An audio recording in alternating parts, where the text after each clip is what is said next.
But first, let me begin by clarifying the purpose of nonviolent communication.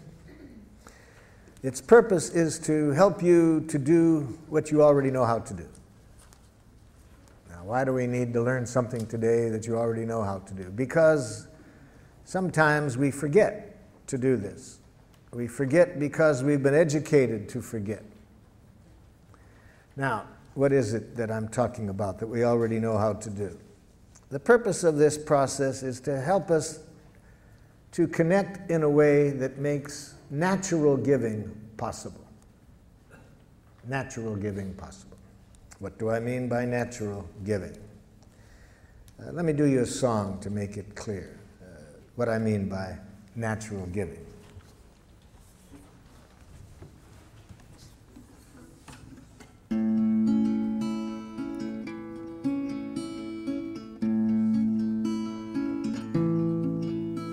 I never feel more given to than when you take from me. When you understand the joy I feel caring for you, and you know my giving isn't done to put you in my debt, but because I want to live the love I feel for you. To receive with grace may be the greatest giving. There's no way that I can separate the two. When you give to me, I give you my receiving. And when you take from me, I feel so given to.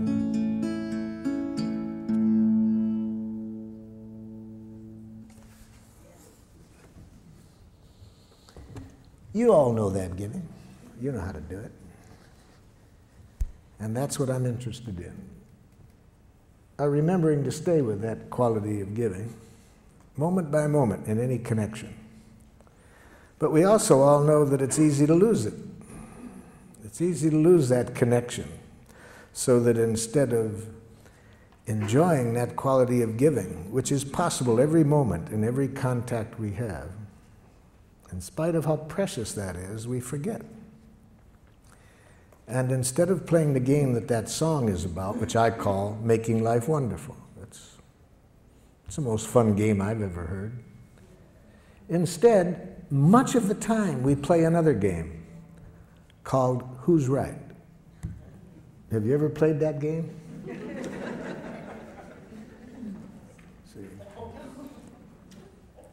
It's a game where everybody loses. So isn't this amazing that we all know about this quality of giving that the song was about? It's possible every moment.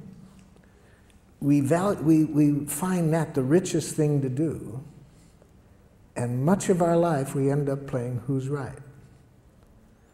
Now, the game of Who's Right involves two of the most devious things human beings have ever come upon. One, punishment. See, because if you're wrong in the game of Who's Right, then you deserve to suffer. Can you imagine a more diabolical concept to educate people?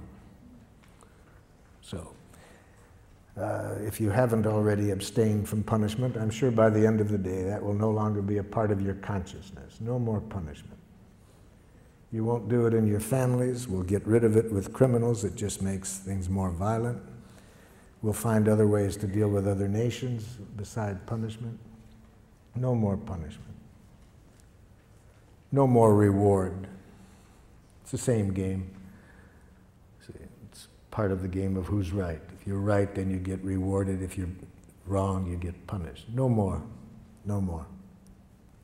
It's created enough violence on the planet. No more guilt induction. See? No more shame. No more concepts of duty and obligation. Just what the song is about.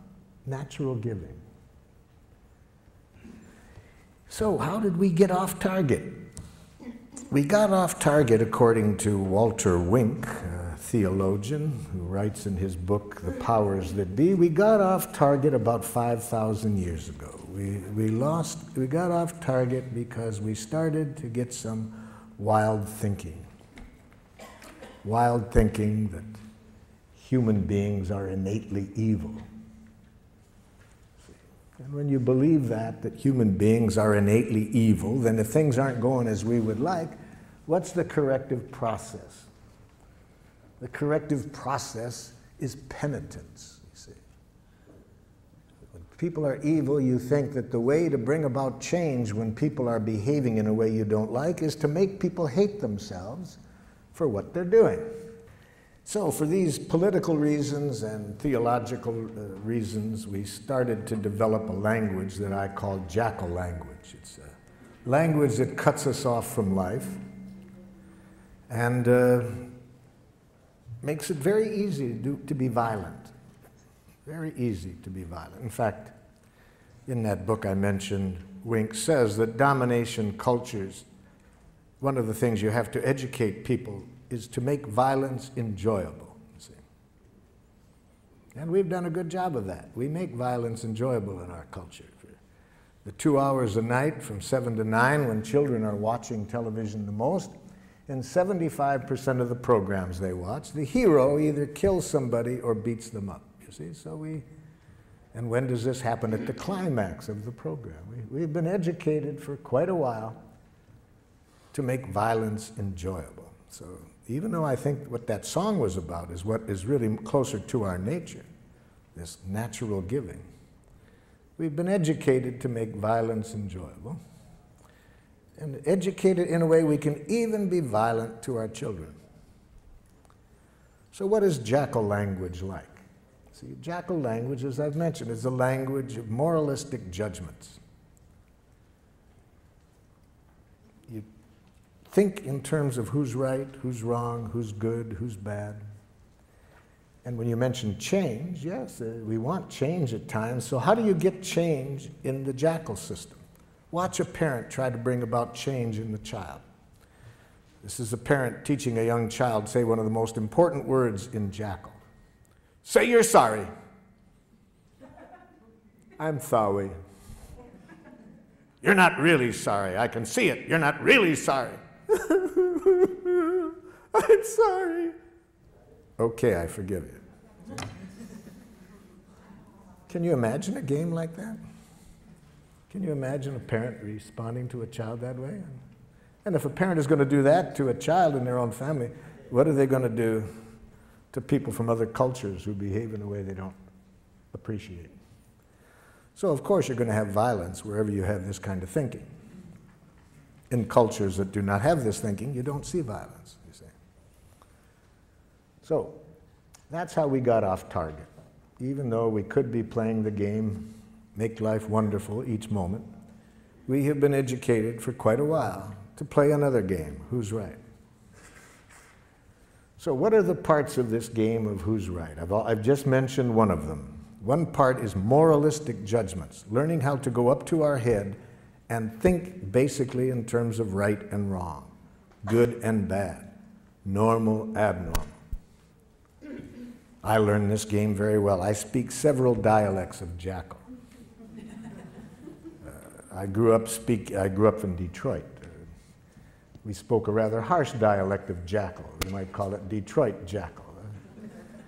For example, if I'm out driving and someone is driving in a way that I don't like, and again, I want to install change, you see, I roll down the window, idiot!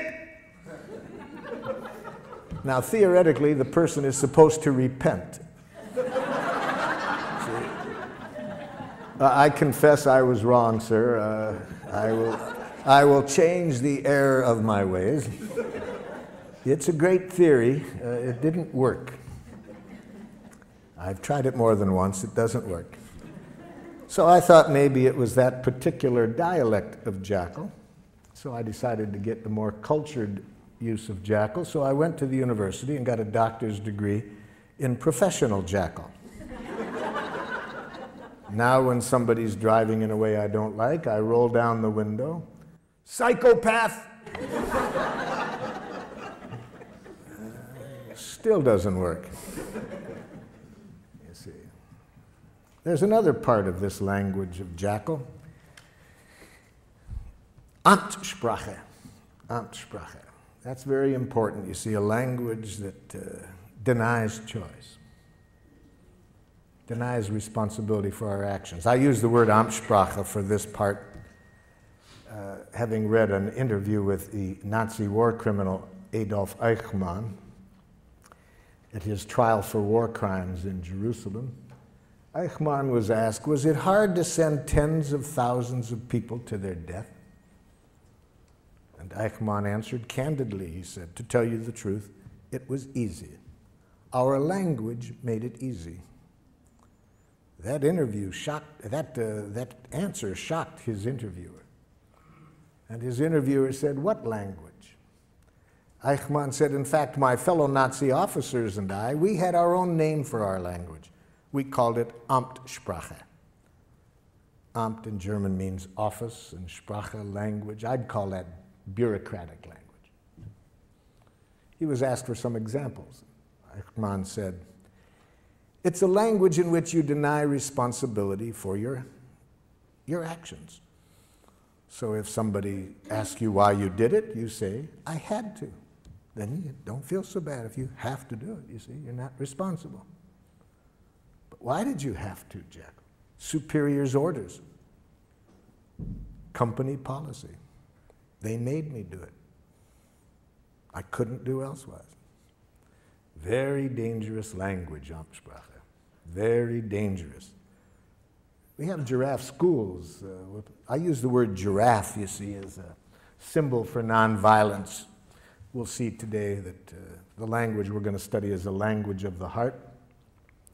And so I use giraffe language for that because giraffes have the largest heart of any land animal. So,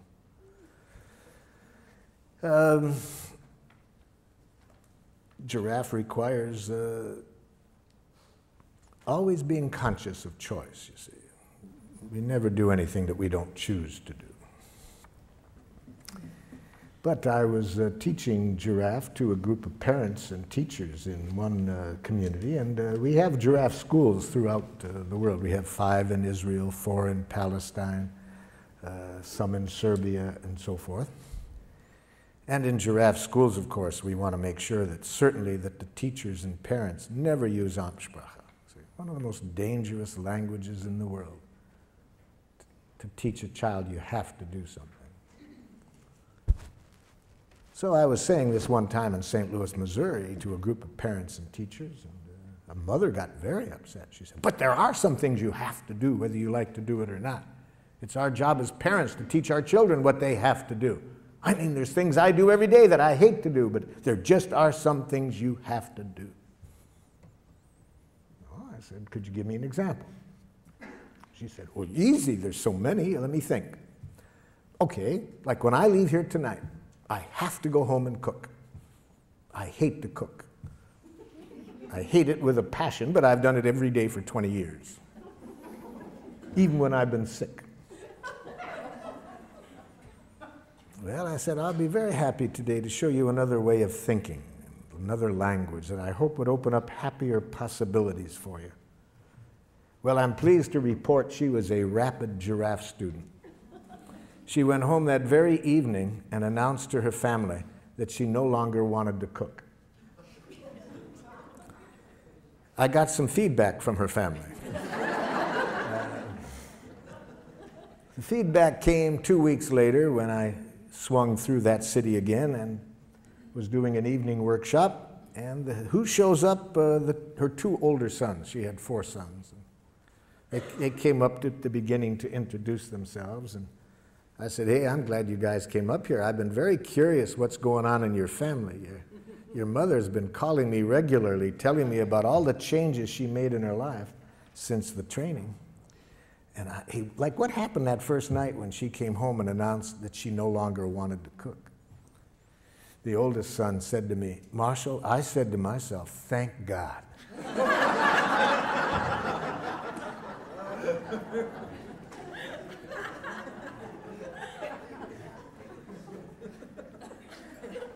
I said, help me understand that one. He said, I said to myself, now maybe she won't complain at every meal, you see. You see, natural giving, what I started the day off with that song, anything we do in life that isn't coming out of that energy, we pay for it and everybody else pays for it. Anything we do out of fear of punishment, if we don't, everybody pays for it. Anything we do for a reward, everybody pays for it. Everything we do to make people like us, everybody pays for it. Everything we do out of guilt, shame, duty, obligation, everybody pays for it. That isn't what we were designed for. We were designed to enjoy giving, to give from the heart.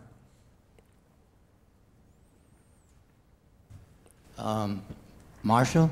Yes. I'm over here. My son brought me to one of your seminars, and I met you some 10 years ago. Yes. In Oakland. Yes. Now I'm trying to bring my son back to come here. And he said last night when I told him I was coming here, he said, well, why don't you go? I have a couple of appointments. Maybe you could teach me something. So I thought I would come to learn something. Maybe I could teach him. But I'd like to teach him, and I don't know how to do that. Well, I'd like to teach him to at least give me the time of day to communicate with him. He doesn't do that willingly. Okay. And when I try to demand it, it becomes worse. Yes. So how do I do that? Well, that'll be a good situation to work on today, because I'm going to ask everyone to think of a situation right now where somebody's behaving in a way you don't like. So in this case, it's your son who, when you ask him to communicate, he says no.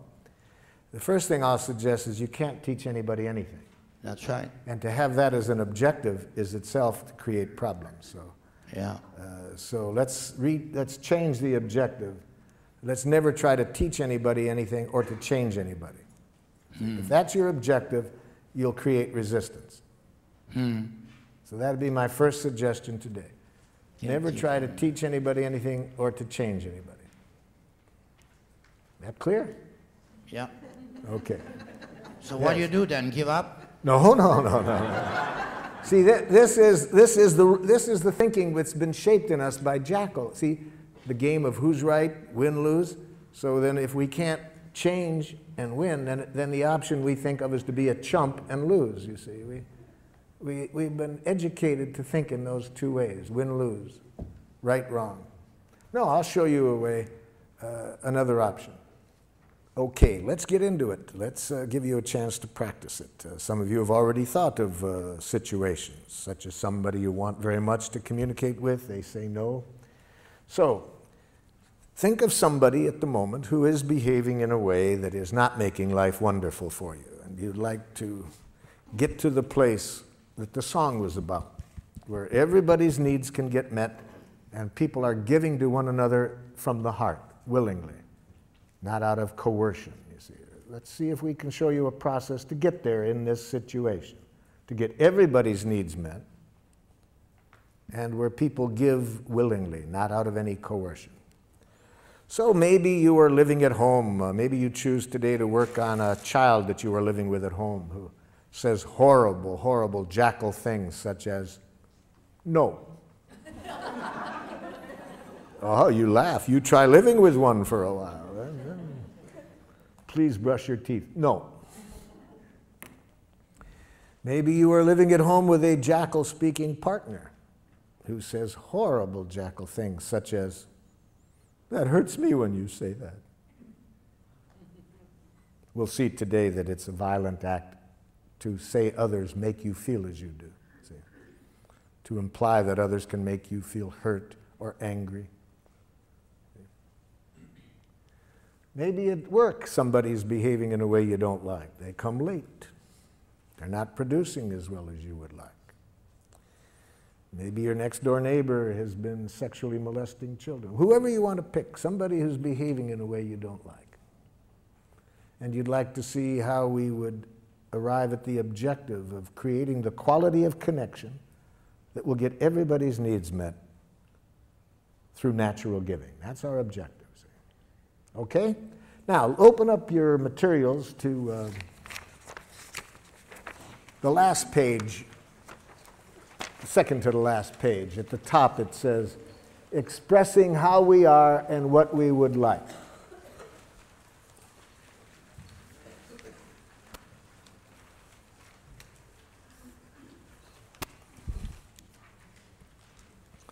And it says under A, think of someone who does something that makes life less than wonderful for you.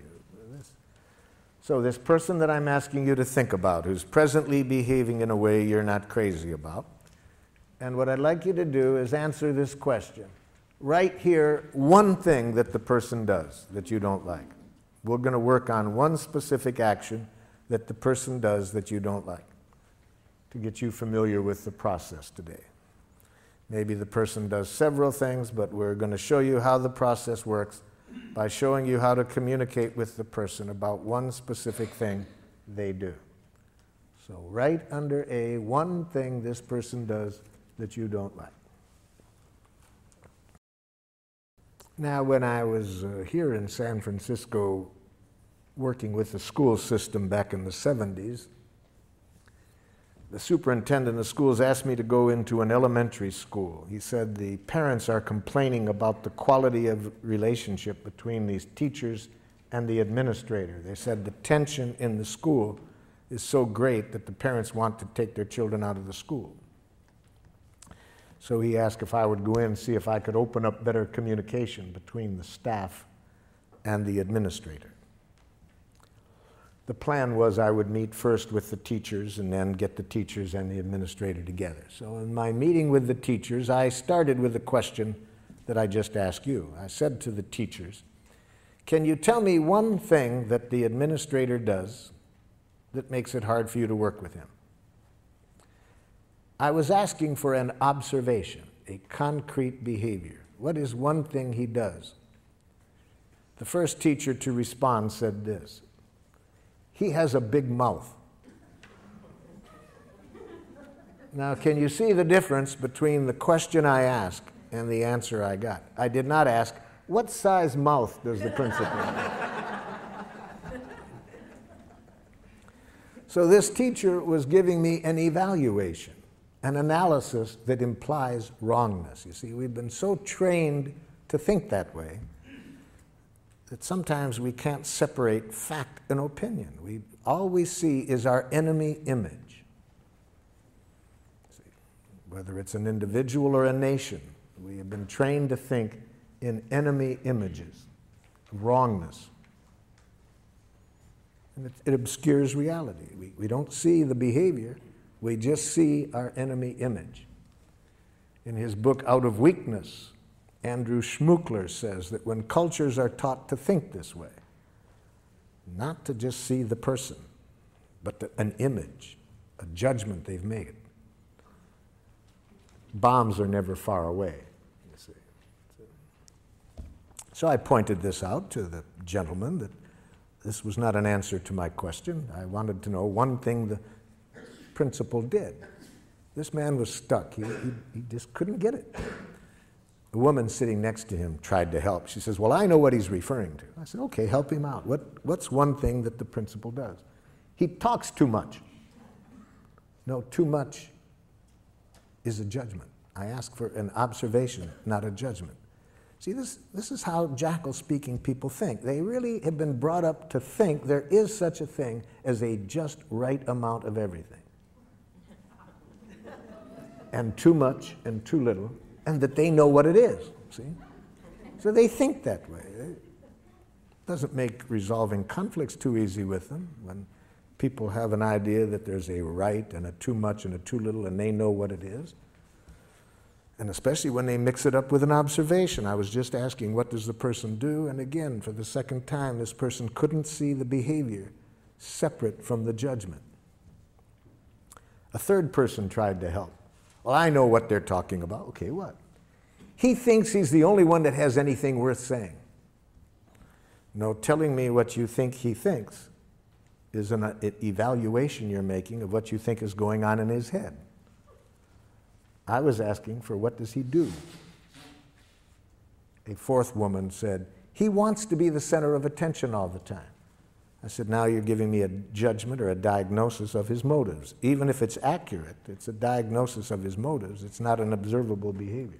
My question was, what does he do? Now the entire faculty sits there quiet. Nobody can answer the question. And one of the women said to me, boy, Marshall, that's hard to do. Yes. In fact, the philosopher Krishnamurti says that to observe without evaluating is the highest form of human intelligence, you see. So those of us who have been taught to think in these enemy images, immediately to think right, wrong, good, bad, normal, abnormal, appropriate, inappropriate, to this, to that, we can't see reality. All we see is our enemy images. Well, with great help, with great effort on my part, I finally got them to get rid of the images and answer this simple question: what does he do? There was several things, but the one that they wanted particularly to start working with him on was this: that during their once-a-week faculty meetings, regardless of what was on the agenda, he would relate it to a war experience or a childhood experience. And the average meeting lasted 20 minutes longer than it was scheduled. Okay, that answered my question of what he did. He talked about war experiences, childhood experiences, rather than sticking to the agenda. I said, have you called that to his attention? They said, well, we can see now that when we tried to talk to him about it, these other judgments get mixed in, and he gets defensive. So they thought it would be a good idea to talk to him about it, but they asked if I would be at the meeting just in case. So I attended their next staff meeting, and I saw rather quickly what they were talking about, because almost as soon as an issue came up, the principal would say, oh, that reminds me of a time, and he would start to tell a story.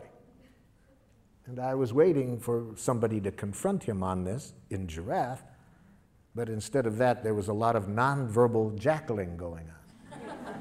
People were going like this, rolling their eyes, poking the person next to them, yawning, looking at their watches, holding the watches up to the ears.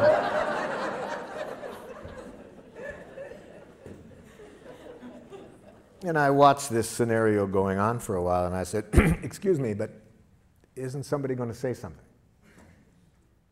Now there's a silence, and the man who spoke up in our first meeting, I could just see him getting his courage up, and he looks at the principal and says, Ed, you have a big mouth. So let's see if whether what you wrote down answered the question I asked. Is it an observable behavior, or did you mix in any evaluation? And my two friends here will help us to make this evaluation. This animal has been taught to, somewhat like a police dog, to sniff out narcotics. If there's any jackal mixed in, he will howl. If you answered the question, this animal will dance. So, sir, what did you write down? My dad blames my wife for my choices. He does what? My dad blames my wife for my choices. Yes, blames is a judgment. See, that's already putting evaluation into it. Dad, do you see yourself as blaming her? No, I see myself as calling attention to the facts. So see, Dad doesn't see that as blaming. No, I'm educating. Thank you, Dad. Yes, okay. So how do we say it? See, we need a direct quote. We need to give to make it an observable behavior, we need to say, my father says what? All of his problems. You are responsible for all of his problems.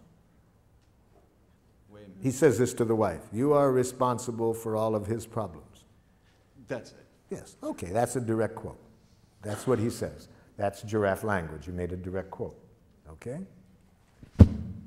See, as soon as you have the word blame in your consciousness, it's going to change the whole energy with which you approach the person, because you're basically making a judgment of them as blaming, which everybody knows is wrong. You see. Yes? I have the mic. Oh, excuse me. Lately, my son is not doing his history homework. Mm-hmm. Okay. My dad makes harsh judgments and insulting remarks. Oh my God, you've killed my poor jackal.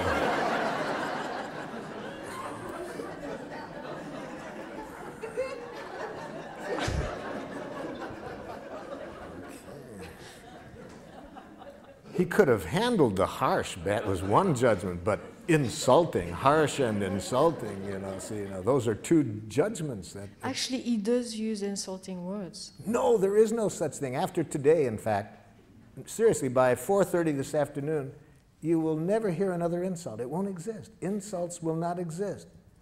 I'm going to show you to use some technology today that takes insults and criticism out of the waves, airwaves. So that no matter what your father says, you can never hear another harsh statement or another insult, because we're going to show you today how to use this technology.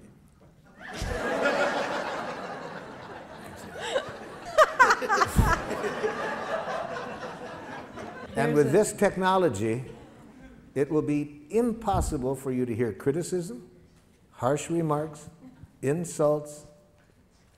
With these ears, all you can hear is the only thing human beings are ever saying. Please and thank you. See, that's all.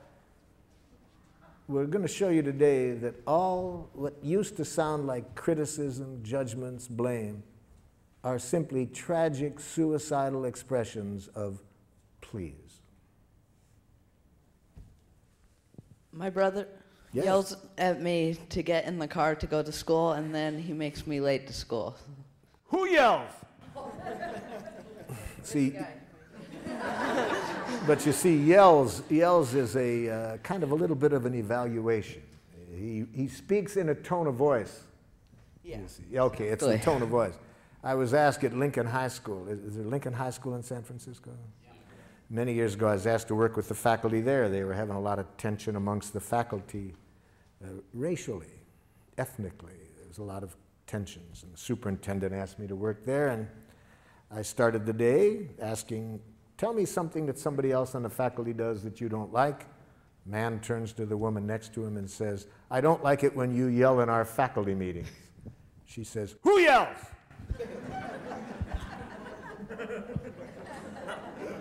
Now, she was from a different culture than this man. See, what was yelling in her culture was quite different.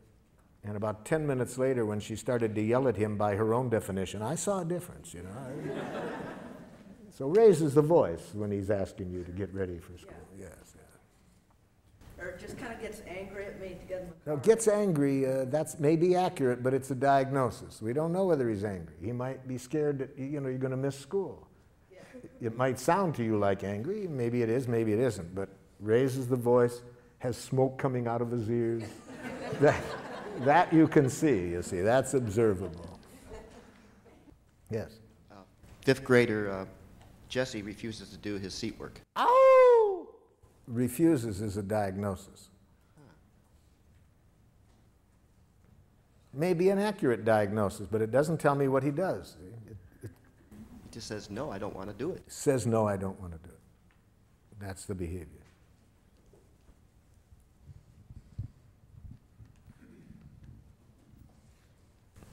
My husband doesn't tell me things which will affect me deeply. Okay. It's the first jackal husband I've ever heard of. This is a new experience for me today.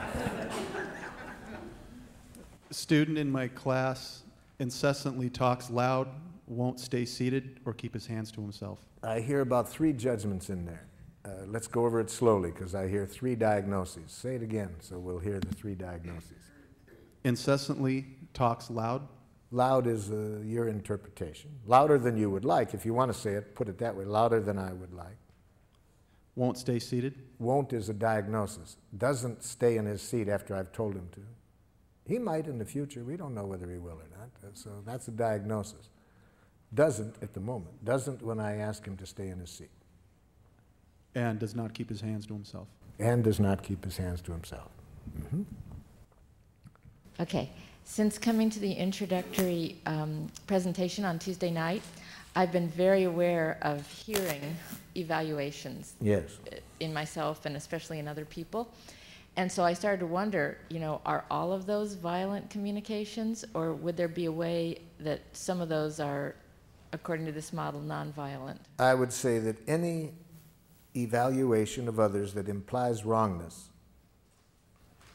is a tragic expression of an unmet need.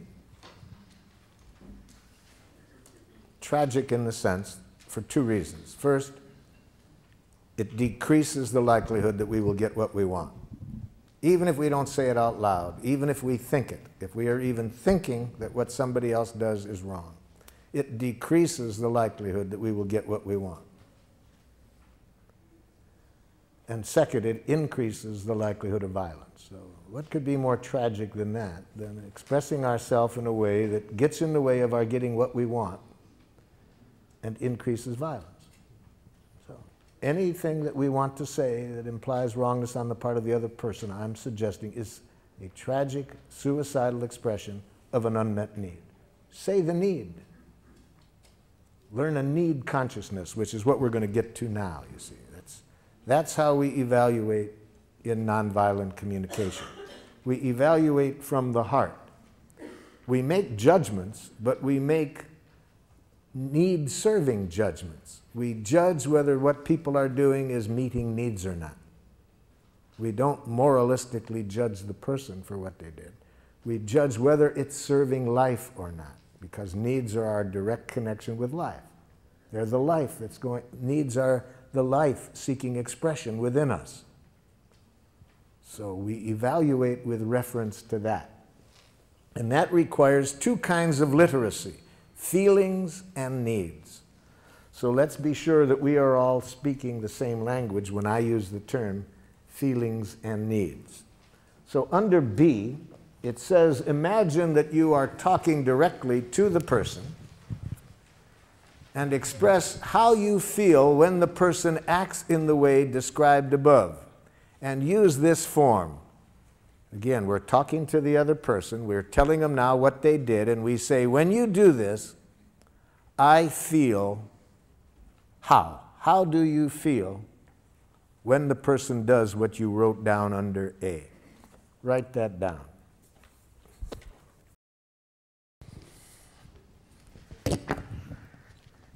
When you do this, I feel angry. Okay.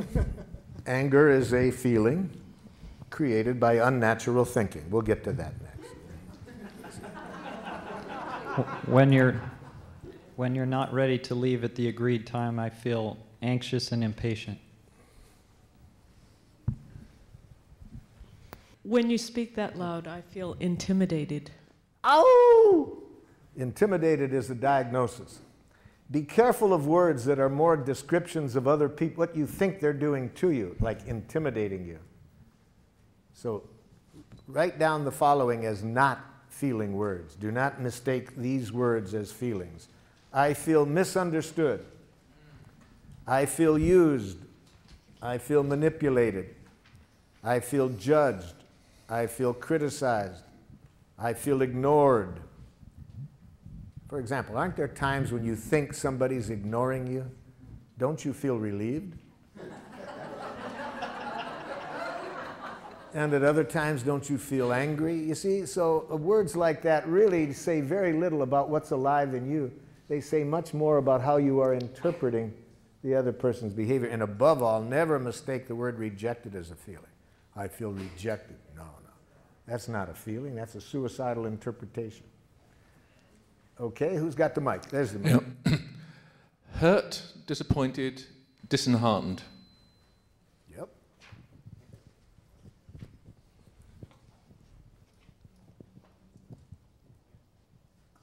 Feel angry and betrayed. Angry, yes. Oh, for betrayed. Betrayed is one of those words like intimidated, ignored, misinterpreted, used, manipulated. It's more a diagnosis of the other person than a feeling. What about contracted? Contracted? If you mean tense and like that, okay, if it's that. When you call me up and speaking loudly tell me you're going to cut off funding, I feel angry and scared. Mm-hmm. When you leave the dishes in the sink, I feel powerless over my environment and time, which feels frustrating and scary. When you start talking loudly in the middle of my sentence, I feel hurt because I think you are not listening to me.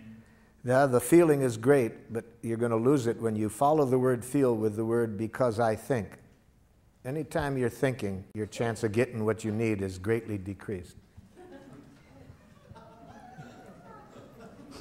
Especially when you follow the word think with the word you. Then I think you not only won't get heard, I predict a defensive, aggressive reaction. So it's going to be hard for people to care about your feelings when you follow that with a diagnosis that implies wrongness. But we'll get to that next, because we're going to see next that when after the feelings, there's two places we don't go, and one is up to our head. See, we stay in the heart with feelings. We don't go up to the head. We stay in the heart and connect with needs. But we'll get to that, yeah. If we want to use nonviolent communication, we want to be sure that we do not use the feeling in a violent way, because feelings can either connect us at the heart or they can contribute to more division and violence. So we certainly do not want to ever express our feelings in this way. I feel as I do because you. Okay? We never want to express our feelings this way. You make me feel. Now that will be a hard habit to get away from, because in a jackal culture, feelings are very instrumental to using guilt as a way of manipulating people. The way to manipulate people is if you can convince them that they make you feel as you do, then they should feel guilty and change, you see. So it's another form of this violent game. So, for example, if you are a parent and you want to use feelings in a violent way rather than a connecting way, you would express it this way. It really hurts me when you don't clean up your room. Okay? Or, you make me angry when you say that.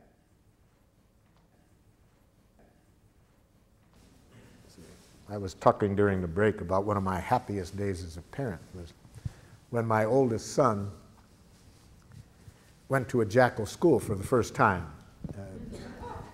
He had gone 6 years to a giraffe school that I had helped create, and but then I wanted him to learn how to enjoy jackals as well. So, and in giraffe schools, we also want to be aware that the children are not always going to be in this setting, so we want them to learn how to stay with their own values regardless of which structure they're in, you see. So he comes back the first day from school, and he looked less than happy, and I said, how was the new school, Rick? And he said, it's okay, Dad, but whew, boy, some of those teachers, Dad. I said, what happened? He said, Dad, I wasn't even in the front door, really. I was halfway through the front door, and some man teacher comes running over and says, my, look at the little girl. Can you guess what the teacher was reacting to? Yeah, my son's hair was down to his shoulders. See, in a jackal school, as we all know, authority knows what's right. See, there's a right way to wear your hair as a boy and a wrong way. A right way to do everything, and who knows? The teacher. And then what do you do if somebody doesn't do it? You use shame, guilt, and so forth. You use the word girl as though it's an insult. Welcome to Jackal Land. So I'm getting burned up, ready to go do a little bat therapy with the teacher. And, forgetting all about my teachings. And I said to my son, how did you handle it? He said, I remember, Dad, that what you said, that when you're in that kind of environment, never give them the power to make you submit or rebel, you see. So one of the things we want to teach children very early, no matter what structure you're in, never lose track that you are free to choose what you do. Don't allow institutions to determine what you do. I said, hey man, that you remembered that, that's a big gift. I really love that you could remember that under those conditions. Then what'd you do? I put on my giraffe ears, Dad, tried to hear what he was feeling and needing. I said, you remembered to do that? What did you hear? Pretty obvious, Dad. Looked irritated, wanted me to cut my hair. Hey, wow, man, I'm really glad you could remember that. How did that leave you feeling? I said, Dad, I felt sad for the man. He was bald and seemed to have a problem about hair.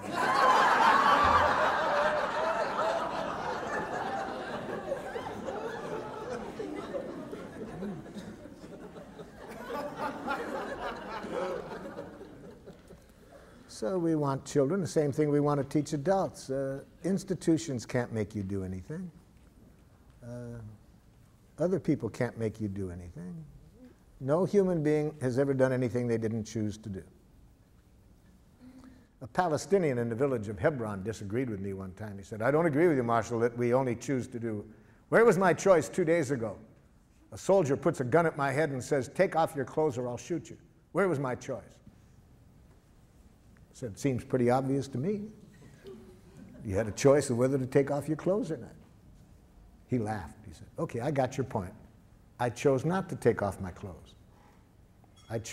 That soldier knew I didn't have a gun. He was doing this to dishonor me. I chose to risk my life to protect my honor. Okay, so I'm not saying we always like the choices we have, but nobody can make us do anything we don't choose to do. So I said, apparently the soldier also chose not to shoot you, or else he was a very poor shot. My children taught me this about nobody does anything they don't choose to do. From the time they were 2 years old, they educated me that I couldn't make them do anything. All I could do is make them wish they had. And then they taught me another lesson, that any time I would do that, they would make me wish I hadn't made them wish they had. They taught me that violence creates violence, you see.